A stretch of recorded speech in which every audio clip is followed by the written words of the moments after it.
Welcome back to New Rockstars, I'm Erik Voss, and as we look ahead from Wakanda Forever to Phase 5 titles like Secret Invasion, Thunderbolts, Captain America New World Order, the real New World Order of the MCU has finally been confirmed with the clearest sense of the actual political hierarchy of this universe we've gotten yet. And like all hierarchies, how it's gonna be toppled into chaos and succession crises. When it comes to power on Earth right now, who's actually running this shit? And is there a conspiratorial plot to replace them? As the multiverse consumes us all, will the war on the ground be a proxy shadow war between the Skrull Empire and the intelligentsia, with mankind caught in the crossfire? In the past, the MCU has largely avoided the political hierarchy of Earth. The Iron Man films introduced characters like Senator Stern, whom Captain America Winter Soldier revealed was part of Hydra, along with many of the rank and file in S.H.I.E.L.D. Iron Man 3 introduced President Matthew Ellis, played by William Sadler, and his Vice President Rodriguez, who had been corrupted by AIM and Aldrich Killian. President Ellis remained US President in the MCU up through 2016. As Captain America Civil War, WHIH promo shorts included President Ellis talking about the Lagos incident and appointing Thaddeus Ross to be Secretary of State. Ross remained Secretary of State during Civil War and during the events of the Black Widow film that takes place right after Civil War. But after the blip, political power on Earth was changed. We have new agencies like SWORD, focusing on otherworldly threats, probably led by Abigail Brand as in the comics, which might be Emilia Clarke's character in Secret Invasion, or maybe soon led by Nick Fury, based on footage of him I saw at D23 on a SWORD space station. There are also agencies like the DODC, which oversees superheroes currently and all other enhanced individuals, and of course the GRC, which is an international agency overseen by the United Nations. But Wakanda Forever establishes new political players. Richard Schiff is playing the new Secretary of State, a fitting role for this actor since he's best known for playing White House Communications Director Toby Ziegler on The West Wing. But this also means that Thaddeus Ross is no longer the Secretary of State, but there's likely a reason why, more on that in a bit. But we now know Valentina Allegra de Fontaine, Julia Louis-Dreyfus, is the director of the CIA, which is a much more public role than the shadowy rogue that she seemed to play in The Falcon and the Winter Soldier and in Black Widow. The CIA director is appointed by the president and approved by the Senate. And while the CIA director is typically someone with a wide range of experience and bipartisan respect among the intelligence community, it does remain a political appointee. So this ties Val close with the current US president in the MCU, who is President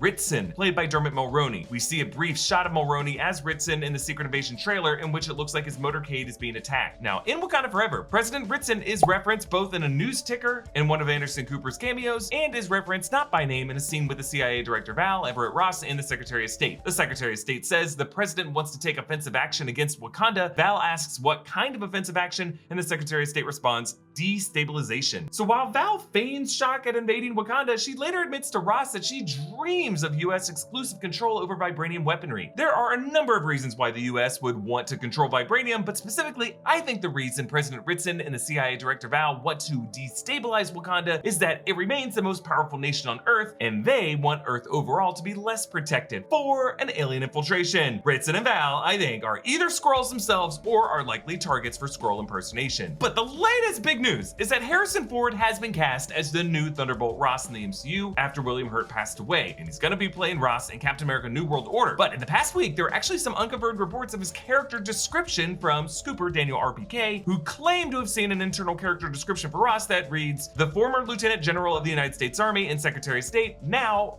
President of the United States, using radiation siphon transformed Ross into the Red Hulk. Okay, so Thunderbolt Ross Red Hulk theories have been speculated by channels like ours for years now, so it's not surprising to see these kinds of reports coming from scoopers. But what I find really interesting about these rumors is that Harrison Ford Thaddeus Ross could be the president in New World Order, which from a casting perspective makes sense. Harrison Ford is a presidential figure from roles like Air Force One and having played Jack Ryan, who did become president at one point in Tom Clancy's fictional universe. But if it is true that he is president, that would mean something will have to happen to Dermot Mulroney, President Ritson in Secret Invasion, and Harrison Ford Thaddeus Ross would have to be the current vice president. So there we go, that's where everything is right now. Now, I like doing things for myself, like I make my own breakfast from scratch every day. But what I can't make from scratch is coffee every day. Instead, I order from Coffee Cult. Coffee Cult is the closest you can get to roasting your own coffee beans without actually growing and roasting your own beans. Coffee Cult sources only specially grade Arabica coffee beans from all over the world. They work diligently with their farmers to ensure the best quality possible. They inspect every bean so that they're never roasting anything that's less than excellent. And speaking of roasting, most coffee companies don't roast their own beans. And when they do, they roast them in big batches and hope somebody orders them before they lose that fresh roasted flavor. But not Coffee Cult. Coffee Cult only roasts their own beans, but they roast to order, meaning that when you get your coffee from Coffee Cult, those beans have been roasted fresh. And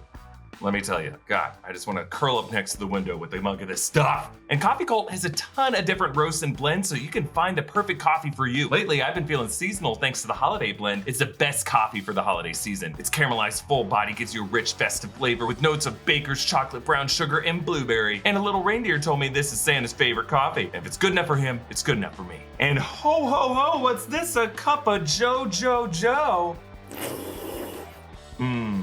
So get a bag for yourself, duh, but also this makes a great gift. Send a bag to the coffee lovers in your life who are tired of getting scented candles and gift cards from you. Every morning they'll have some of the best coffee that they've ever had and think of you. It's a no-brainer. So whether you're buying for yourself or for others, go to coffeecult.com and put in the promo code NewRockstars20 to get 20% off your order. Order more than $50 worth of coffee and you'll get free shipping too. Again, that's coffeecult.com and use the promo code NewRockstars20 for 20% off your order. That is, I guess, unless of course there's some general election between Secret Invasion and New World Order. I just think Ross is really a logical choice of a vice presidential pick. It would explain why he's no longer Secretary of State. Ross has plenty of military experience and a background overseeing the Avengers, being tough on Avengers, and he's the kind of hard ass you'd like to have at the bottom of the ticket. I'm sorry, my political strategy brain is kicking in here. I did study political science and journalism in college before becoming a professional movie nerd, but I think that's actually gonna help us in Phase 5. So again, the hierarchy: President Ritson, Vice President Thunderbolt Ross, Secretary of State Richard Schiff, CIA Director Val. Ritson's gonna get removed somehow during Secret Invasion, maybe exposed as a Skrull, maybe resignation, maybe assassination by the Skrulls, or maybe by Val. And then Vice President Ross steps up as president, the hard-ass vet, law and order strongman who cracks down on society in the aftermath of all this. So I think in Phase 5, Earth will be a battleground for at least two shadow factions. The Skrull Empire, who want to use Earth as a new home base to fight off the Imperial Kree, and then the Grassroots Intelligentsia Network. We're talking beyond the website from She-Hulk, a more sinister and more dangerous society led by the leader, returning a New World Order, and maybe powered by residual intel from Hydra and the Zola algorithm, and weapons technology provided by, oh, I don't know, Victor Von Doom. So in New World Order, while Ross remains Skrull paranoid, I think he's gonna be blinded from the real threat closer to home from the Intelligentsia, who, like in the comics, will seek to weaponize Thaddeus Ross into Red Hulk. Which, now pitching that for a movie sounds pretty crazy, but as She-Hulk explored the legality of being a Hulk, a walking weapon of mass destruction, and Matt Murdock established that the Sokovia Accords were repealed, the president under US law is the one citizen for whom it's debated whether or not they have full legal immunity, something you might have read about in headlines for the past few years. Richard Nixon infamously said, "When the president does it, that means it's not illegal." And certain legal interpretations of the Constitution terrifyingly back that up. Yes, in principle, under US law, no one should be above the law, but the US Justice Department has these stupid guidelines advising against investigating a sitting US president, which is why when the president is suspected of doing something illegal, they always have to appoint a special prosecutor. But really, currently our system relies on checks and balances like impeachment from Congress, relies on courts, and really it relies on a president just bowing to political pressure. That's why Richard Nixon resigned before he was actually impeached. But if a president just ignores all that, and if that president has enough political supporters in Congress who refuse to impeach him, and if the military backs up the president, we could have a constitutional crisis on our hands that has never really been tested in brink conditions.